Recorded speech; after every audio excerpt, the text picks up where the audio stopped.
Treviso è tra le prime città a ricevere la visita del neo presidente Matteo Renzi. Lanciava da Roma il progetto Scuole Belle e Sicure e pochi giorni dopo arrivava alle Coletti.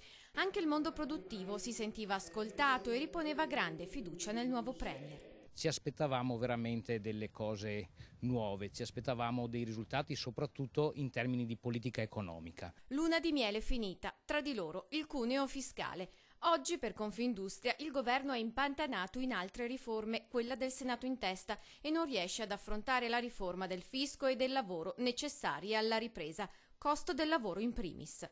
Dove, ahimè, il cuneo fiscale rende veramente difficile l'assunzione di nuove persone e questo è un qualche cosa che crea continua disoccupazione. Ci aspettavamo molto di più in questa direzione dal Presidente Renzi. La gente vive di speranze e di prospettive. Né le speranze né le prospettive durano all'infinito, quindi aspettiamo soluzioni molto concrete in tempi molto rapidi. Anche la Confcommercio di Treviso chiede azioni concrete e in fretta, ma ci spera ancora. Il tempo per il mondo del commercio non è ancora scaduto. Il rapporto ha bisogno di un consulente di coppia, ma non è finito.